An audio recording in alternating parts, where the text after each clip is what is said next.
12 का वक्त हुआ है। नमस्कार, आपके साथ मैं रविंद्र सिंह। और सबसे पहले बात प्रधानमंत्री नरेंद्र मोदी की, जिन्होंने अयोध्यावासी मीरा मांझी को एक चिट्ठी लिखी है। पीएम ने लिखा है कि अयोध्या में आप और आपके परिवार के सदस्यों के साथ मुलाकात और आपके द्वारा बनाई गई चाय पीकर बहुत प्रसन्नता हुई।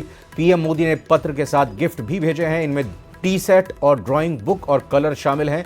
पीएम मोदी ने चाय के लिए धन्यवाद दिया है। पीएम ने मीरा मांझी को पत्र लिखकर नए साल की शुभकामनाएं दी और चाय के लिए धन्यवाद दिया। उन्होंने कहा कि आपका उज्ज्वला योजना की 10 करोड़वीं लाभार्थी बनना एक आंकड़ा भर नहीं, बल्कि मैं इसे करोड़ों देशवासियों के बड़े बड़े सपनों और संकल्पों के पूर्ण होने की कड़ी के रूप में देखता हूं। तो आपके द्वारा बनाई गई चाय पीकर बहुत प्रसन्नता हुई। अयोध्या से आने के बाद मैंने कई टीवी चैनलों पर आपका इंटरव्यू देखा। उनमें आपका व परिवार के अन्य सदस्यों का आत्मविश्वास और जितने सरल व सहज ढंग से आप लोगों ने अपने अनुभवों को साझा किया, वो देखकर अच्छा लगा।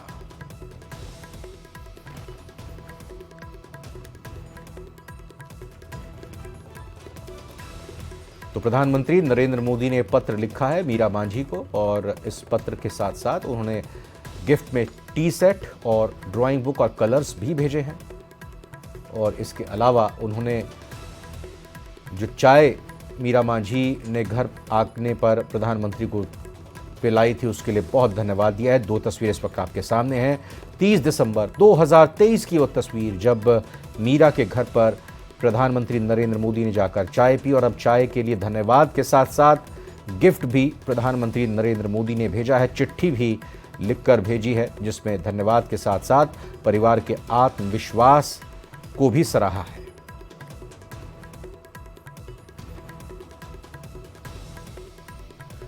सीकर के धोद पहुंचे सीएम भजनलाल शर्मा ने अपराधियों को सख्त चेतावनी दी है। वहीं कांग्रेस पर जमकर निशाना भी साधा है। विकसित भारत संकल्प यात्रा शिविर का अवलोकन करने पहुंचे सीएम भजनलाल अलग ही अंदाज में नजर आए। सीएम का बदला हुआ रूप सबको हैरान कर रहा है। इस रिपोर्ट में देखिए।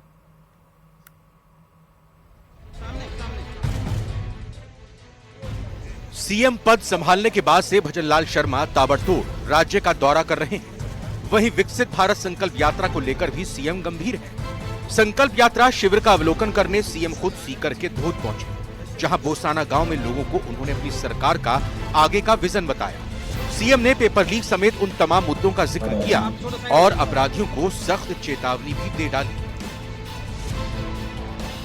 पेपर लीक के मामले में जिन्होंने युवाओं के साथ धोखा किया है, हमने कहा था कि हम एसआईटी गठित करेंगे।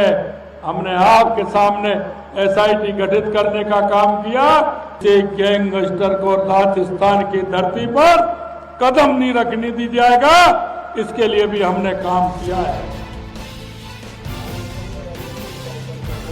हालांकि पेपर लीक के साथ ही सीएम ने कांग्रेस पर भी जमकर निशाना साधा और कांग्रेस को लूट वाली सरकार बताया।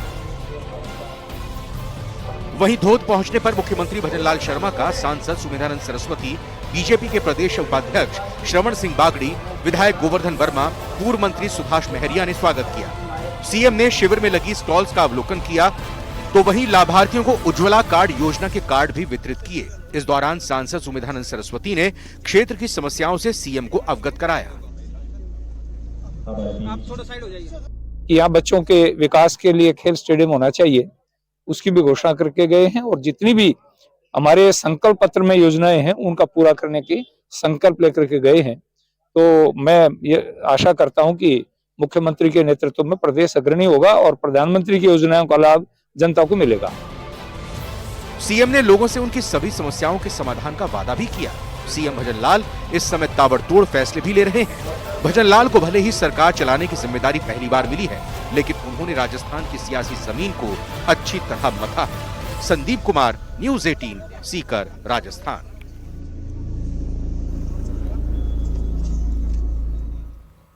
उदयपुर से बड़ी खबर आ रही है, जहां पर मंत्री बाबूलाल खराड़ी को व्हाट्सएप ग्रुप पर धमकी मिली है। गोलकुंडा माताजी मंदिर कार्यक्रम में नहीं आने की उनको चेतावनी दी गई है। मैसेज में लिखे अपशब्द और जान से मारने तक की धमकी दी गई है। मंत्री बाबूलाल खराड़ी ने पुलिस को इसकी सूचना दे दी है। कोटड़ा थाना पुलिस ने 1 घंटे में आरोपी युवक को डिटेन भी कर लिया है। फिलहाल पुलिस आरोपी से पूछताछ में जुटी हुई है। तो बड़ी खबर, एक्सक्लूसिव खबर ये आपको उदयपुर से सबसे पहले न्यूज 18 राजस्थान के जरिए बताते हुए कि मंत्री बाबूलाल खराड़ी को व्हाट्सएप ग्रुप में धमकी मिली है। गोलकुंडा माताजी मंदिर कार्यक्रम में नहीं आने की उनको चेतावनी दी गई। मैसेज में लिखे अपशब्द और जान से मारने तक की धमकी मिली है। मंत्री बाबूलाल खराड़ी को पुलिस ने इस सूचना को मिलते ही एक्शन लिया और कोटड़ा थाना पुलिस ने 1 घंटे के भीतर आरोपी युवक को डिटेन कर लिया है। पुलिस फिलहाल आरोपी से पूछताछ में जुटी हुई है।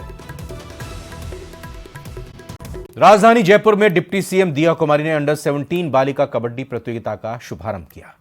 प्रतियोगिता में 27 राज्यों के 387 खिलाड़ी भाग ले रहे हैं। इस रिपोर्ट में देखिए। बचपन से ही जिस खेल के प्रति प्रबल आकर्षण रहा हो, जिसे खूब खेला गया हो, उस खेल प्रतियोगिता के उद्घाटन का मौका मिल जाए तो आंखों की चमक और चेहरे की दमक देखते ही बनती है। ऐसी ही चमक डिप्टी सीएम दिया कुमारी की आंखों में थी। दिया जयपुर के सवाई मानसिंह स्टेडियम में कबड्डी प्रतियोगिता का शुभारंभ करने पहुंची थी। ये बहुत खुशी की बात है कि आज 27 स्टेट से हमारी यहाँ पर बेटियाँ बच्चियाँ यहाँ पर आई हैं इस पूरे कार्यक्रम में भाग लेने के लिए, kabaddi national level under 17 kabaddi tournament में भाग लेने के लिए। और जयपुर के लिए भी बहुत खुशी की बात है, गर्व की बात है। और ये सभी यहाँ पर बहुत ही और जयपुर में बहुत कुछ देखने को भी है, तो एक हिस्ट्री का भी इनको बहुत कुछ नॉलेज इनकी बढ़ेगी। इस मौके पर दिया कुमारी ने कहा कि कबड्डी एक एग्रेसिव स्पोर्ट्स है जिसे वो स्कूली दिनों में खूब खेलती थी। उन्होंने कहा कि कबड्डी आज एशियाड स्तर पर खेली जाती है, इसीलिए कबड्डी प्लेयर्स का भविष्य उज्जवल है। भविष्य बहुत ब्राइट है, क्योंकि स्पोर्ट्स को जब स्पोर्ट्स की बात करते हैं तो हमारे माननीय प्रधानमंत्री जी भी स्पोर्ट्स पे बहुत ध्यान दे रहे हैं। हर प्रकार से, चाहे इंफ्रास्ट्रक्चर की बात करें हम लोग, चाहे ये जितने भी हमारे स्पोर्ट्स जगत से जुड़े हुए जितने भी स्पोर्ट्स से जितने बड़े बड़े हमारे स्पोर्ट्समैन हैं, स्पोर्ट्स वुमेन हैं, उनको आगे बढ़ाने के लिए भी हमारे प्रधानमंत्री जी आगे बढ़ाने के लिए और इनकी अवेयरनेस को भी ज़्यादा क्रिएट करने के लिए कार्यक्रम भी बहुत सारे करते हैं। 6 दिनों तक चलने वाली इस प्रतियोगिता में 26 राज्यों और 3 संगठनों समेत 29 टीमों के करीब 387 खिलाड़ियों के अलावा 80 ऑफिशियल्स भी भाग ले रहे हैं। हमें दिसंबर में पहले बीकानेर में और अब जनवरी में जयपुर में कबड्डी का राष्ट्रीय स्कूल गेम करवाने का मौका दिया गया है। इसमें 26 राज्यों और 3 संगठनों की कुल 29 टीमें पार्टिसिपेट कर रही हैं, जिसमें 387 बच्चे और उनके साथ उनके 80 कोचेज और ऑफिशियल्स आए हैं। ये अपने आप में एक बहुत ग्रैंड, मैं समझता हूँ, आयोजन है। खेल से अनुशासन और राष्ट्रवाद की भावना पनपती है। हाल के वर्षों में देश भर में खेलों को एक सांस्कृतिक रूप में बढ़ावा देने के लिए स्वस्थ इकोसिस्टम भी विकसित किया गया है, जिसके सकारात्मक परिणाम भी देखने को मिल रहे हैं। न्यूज 18 राजस्थान के लिए जयपुर से महेश दाधीच की रिपोर्ट।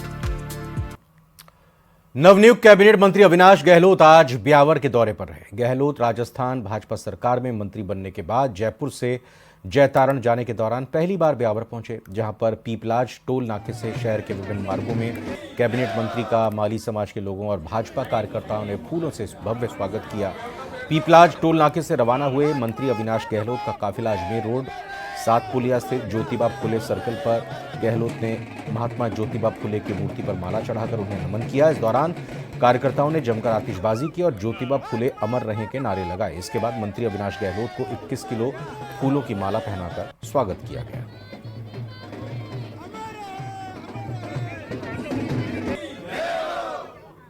राम राज्य की सरकार के लिए अपना बहुमत दिया है। राजस्थान के गरीब कल्याण के लिए काम करेंगे और चाहे हमारा जो नया जिला बना है ब्यावर, उसमें प्रत्येक ढाणी में बैठे अंतिम जो व्यक्ति है उस तक सरकार की योजनाओं का लाभ पहुंचाने का हम लोग काम करेंगे। आज चूंकि मेरे मंत्री बनने के बाद मेरा पहला कार्यक्रम है, जिला मुख्यालय भी लगता है और हमारे एमएलए साहब और पूरे कार्यकर्ताओं के स्नेह का परिणाम है कि आप देख रहे कितना उत्साह है एरिया के अंदर। निश्चित ही सब लोग मिलकर अच्छा, दलित अपराध जितने बड़े हैं, महिला अपराध जितने बड़े हैं और जितने भी घटनाएं हुई है जो समाज को नीचा दिखाने का काम उन्होंने किया, उस पर अगर काम करेंगे। आपका विशेष फोकस क्या रहेगा? विशेष हमारा पेयजल की व्यवस्था रहेगी। हमारे क्षेत्र में मीठा पानी जो है वो लोगों तक पहुँचे। प्रधानमंत्री जल मिशन योजना जो प्रधानमंत्री मोदी जी की देन है, उसमें लोगों को जो मूलभूत सुविधा है उसके लिए हम लोग पूरा करें। यूपी के सीएम योगी आदित्यनाथ जोधपुर के दौरे पर रहे, जहां उन्होंने पालासनी गांव स्थित मारवाड़ राजगुरु मठ में हो रहे 2 दिवसीय भंडारा महोत्सव में भाग लिया। इस कार्यक्रम में देश भर के संत भी शामिल हुए। मंच से सीएम योगी ने सभी को अयोध्या आगमन का न्योता भी दिया। उन्होंने कहा कि अगर राम मंदिर बन सकता है तो हर कार्य हो सकता है। योगी आदित्यनाथ ने जोधपुर के पूर्व नरेश गज सिंह से मुलाकात कर उन्हें भी अयोध्या आने का न्योता दिया।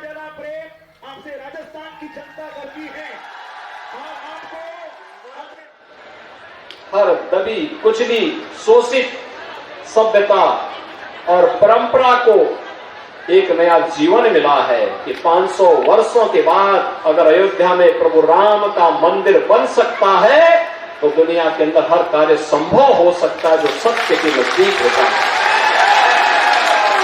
वो अवश्य प्राप्त होगा, लेकिन इसके लिए प्रयास करने पड़ेंगे। विभाजनकारी शक्तियों से हमें स्वयं भी दूरी बनानी पड़ेगी, एकजुट होकर के कार्य करना होगा। अंततः शाश्वत शांति और शाश्वत कल्याण का मार्ग केवल सनातन धर्म ही दे पाएगा। और आज सनातन धर्म के उन मूल्यों और उन आदर्शों पर चल करके ही भारत समृद्धि की नित नए प्रतिमान स्थापित कर रहा है। प्रधानमंत्री नरेंद्र मोदी डीजीपी और आईजी कॉन्फ्रेंस में भाग लेने अब 5 जनवरी को जयपुर आएंगे। 5 जनवरी की शाम प्रधानमंत्री मोदी बीजेपी कार्यालय में संगठनात्मक बैठक भी लेंगे, जिसमें प्रदेश बीजेपी के सभी विधायक और प्रदेश पदाधिकारी मौजूद रहेंगे। पीएम मोदी का विधायकों और पदाधिकारियों से संवाद का भी कार्यक्रम है। मोदी का एयरपोर्ट से सीधे बीजेपी मुख्यालय पहुंचने का कार्यक्रम है। प्रदेश अध्यक्ष सीपी जोशी ने कहा कि उनके आने से पार्टी के कार्यकर्ताओं में जबरदस्त जोश है। भ्रष्टाचार मुक्त, अपराध मुक्त राजस्थान, गतिशील, प्रगतिशील, उन्नति करने वाला राजस्थान, सशक्त समृद्ध राजस्थान। इस दिशा में जो लोग भ्रष्टाचारी कोई भी हो, कितना ही बड़ा हो या कितना ही बड़ा हाथ हो, लेकिन वो भ्रष्टाचार करने वाला बचेगा ना। इस दिशा में कार्रवाइयाँ शुरू हुई है और निश्चित रूप से ऐसे भ्रष्टाचारी जिन्होंने गरीब जनता के हक का पैसा अपनी तिजोरियों में भरा है, ऐसे लोगों के खिलाफ निश्चित रूप से कार्रवाई होनी चाहिए। विधानसभा अध्यक्ष बने वासुदेव देवयानी बांसवाड़ा दौरे पर रहे, जहां दोपहर 3 बजे त्रिपुरा सुंदरी मंदिर पहुंचे। मंदिर में वासुदेव देवयानी ने पूजा अर्चना कर प्रदेश की खुशहाली और समृद्धि की कामना की। पूजा करने के बाद देवयानी मीडिया से रूबरू हुए। उन्होंने कहा कि देश में सनातन की रक्षा का वातावरण है।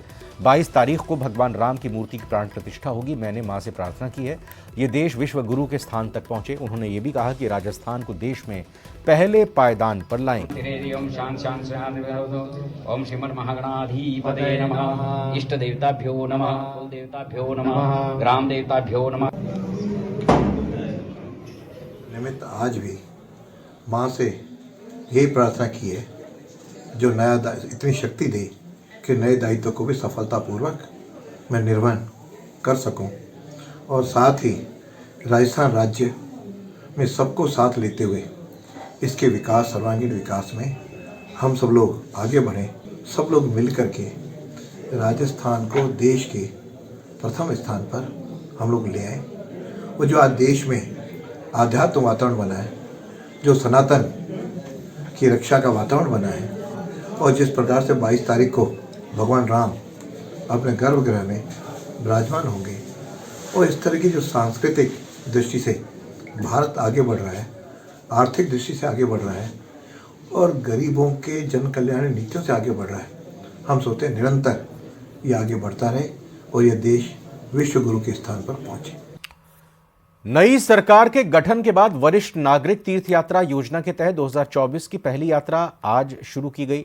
इससे लेकर अजमेर रेलवे स्टेशन पर समारोह आयोजित कर ट्रेन को रवाना किया गया। अजमेर से रामेश्वरम के लिए ट्रेन करीब 800 यात्रियों को लेकर रवाना हुई है, जिससे सांसद भागीरथ चौधरी और अजमेर दक्षिण विधायक अनीता भदेल ने हरी झंडी दिखाकर रवाना किया। ट्रेन 7 दिनों की यात्रा पूर्ण कर 10 जनवरी को लौटेगी। ट्रेन प्रस्थान से पहले भागीरथ चौधरी और अनीता भदेल ने यात्रियों से मुलाकात की और मंगलमय यात्रा के लिए शुभकामनाएं दी। वरिष्ठ यात्रियों का एक जत्था रामेश्वरम के लिए रवाना हुआ है, जिसमें 581 यात्री अजमेर और 200 यात्री भीलवाड़ा के।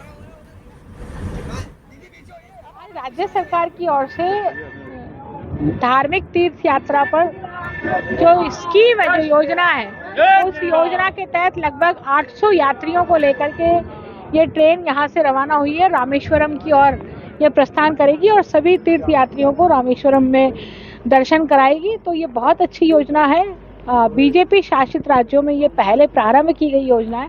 ये नवाचार था और उसके तहत राजस्थान में भी ये योजना लागू हुई और लागू होने के बाद में पीएम नरेंद्र मोदी के दौरे के मद्देनजर बीजेपी का स्वच्छता अभियान जोरों पर चल रहा है। आज प्रदेश अध्यक्ष सीपी जोशी ने मोती डूंगरी गणेश मंदिर के सामने सफाई की। उनके साथ बीजेपी के कार्यकर्ताओं ने भी अभियान में हिस्सा लिया। सीपी जोशी ने कहा कि मोदी जी का अभियान आज जन जन का अभियान बन चुका है। देश आज स्वच्छ और स्वस्थ हो रहा है।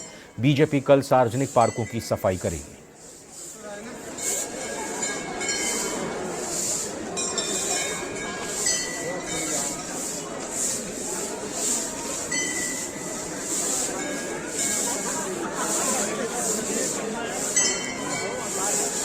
संघ दिवस के रूप में स्वच्छ जयपुर स्वच्छ राजस्थान इस दिशा में एक अभियान चल पड़ा है और हमने देखा है कि लाल किले की प्राचीर से माननीय प्रधानमंत्री जी ने इस अभियान की शुरुआत की। लोगों के उस समय उपहास उड़ाया था कि क्या है स्वच्छता अभियान, लेकिन माननीय प्रधानमंत्री जी के आह्वान के बाद इस आह्वान को देश की जनता ने जन जन का आह्वान बना लिया और हमने देखा है कि जो रेलवे स्टेशन, गली मोहल्ले, गांव, शहर पहले जिस प्रकार के हालात थे उसमें और आज के में रात दिन का फर्क है। रेलवे स्टेशन में पहले कोई भी कचरा या कुछ भी रैपर बाहर फेंकता था, लेकिन आज बच्चे टोकते हैं कि पिताजी क्या कर रहे हो, आप डस्टबिन में डालिए, मोदी जी का अभियान क्या आपको नहीं पता। तो इससे बुजुर्ग और युवा और हर व्यक्ति नहीं, बच्चे भी अवेयर हैं।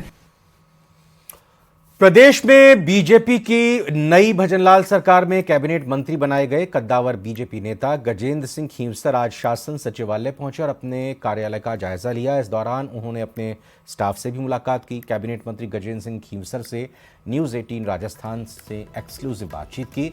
इस दौरान उन्होंने कहा कि प्रदेश में काफ़ी काम करने की ज़रूरत है, लेकिन उनकी सरकार मजबूती से अनुभव के साथ तैयार है। उन्होंने ये भी कहा कि प्रदेश में आने वाले 5 साल राजस्थान के लिए सुनहरे 5 साल साबित होने वाले हैं।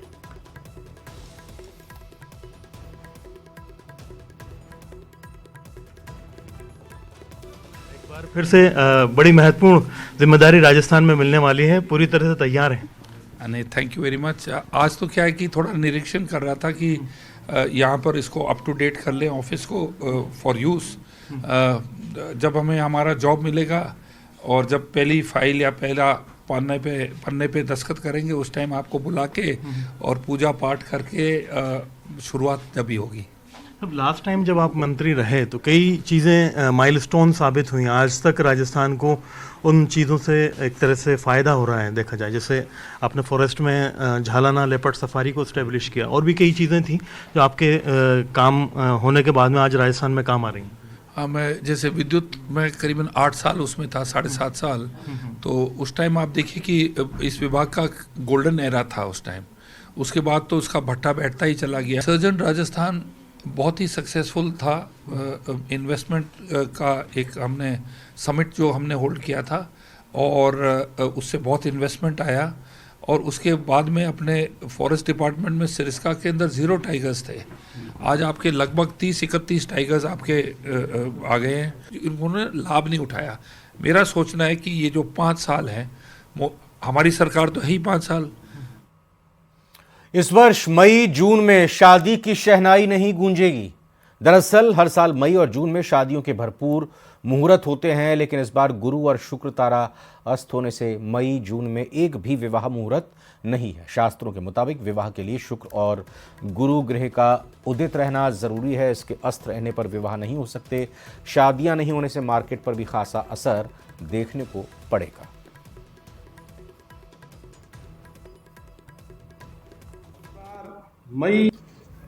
अब की बार मई और जून में विवाह नहीं हो पाएंगे, जिसकी वजह से विवाह मुहूर्त क्यों नहीं है उसका एक बहुत बड़ा कारण है कि गुरु और शुक्र जो है वो दोनों ही ग्रह अस्त रहेंगे। अब इस बार पंचांग की तिथियों में मई और जून में शादियां नहीं है, जिसके कारण हमारे जो टेंट वेडिंग इंडस्ट्री से जुड़े छोटे छोटे व्यापारी हैं, जिसमें टेंट वाले भाई हैं, लाइट, फ्लावर, लवाजमा, बैंड, घोड़ी वाले, कैटरिंग वाले, मसालची, सभी हलवाई लोग, ये सभी लोग इस बार चिंतित हैं। नाटक नट सम्राट का जयपुर के रविंद्र मंच पर मंचन हुआ। करीब 1 दर्जन कलाकारों द्वारा नाटक प्रस्तुत किए गए। नाटक में मुख्य किरदार 81 वर्षीय वासुदेव भट्ट ने निभाया। नाटक में भारत सरकार द्वारा दिए गए नट सम्राट की उपाधि वाले कलाकार के जीवन को प्रस्तुत किया गया। इस मौके पर सैकड़ों की संख्या में दर्शक मौजूद रहे। तो वहीं नाटक समाप्त होने पर स्टैंडिंग ओवेशन से दर्शकों ने कलाकारों को प्रोत्साहित किया। नाटक निर्देशन तपन भट्ट ने बताया कि नाटक में दिखाया गया कि नट सम्राट एक व्यक्ति है जिसने 60 साल रंगमंच को दिए हैं। मराठी रंगमंच करता है जिसने अपना पूरा जीवन थिएटर को समर्पित किया है। मैं बुरी तरह से घबरा मैं जाने वाला हूं। आप कैसी बातें करते हैं आप? अप्पा जो मैं कहना चाहता हूँ, विठोवा यानी कि इस नाटक में मैं विठोवा की भूमिका, इनका अंतर्मन हूं ना, इस नाते जानता हूं कि इस समय जीवन में क्या चल रहा है। नट सम्राट एक शेक्सपियरियन नाटक करने वाला व्यक्ति है जो जिसने 60 साल रंगमंच को दिए हैं। मराठी रंगमंच करता है और शेक्सपियर का नाटक करता है और अपना पूरा जीवन उसने नाटक को समर्पित किया है। और जब नाटक करने के बाद जब 70 साल की एज में जब भारत सरकार उसको नट सम्राट की उपाधि देती है तो वो खुश होकर अपनी सारी संपत्ति अपने पुत्रों में बांट देता है। लेकिन पुत्रों के द्वारा फिर पुत्र और पुत्री द्वारा भविष्य में उसको नकार दिया जाता है। लेकिन वो एक बात कहता है, क्योंकि राजा किंग लियर ने एक बात कही थी कि जब उनकी पुत्रियों ने उनको नकार दिया तो उसने कहा था कि मैं रोऊंगा नहीं। अगर मेरी पुत्रियों के मन में जहर तुमने घोला है तो मुझे सहन शक्ति देना उसको सहने की।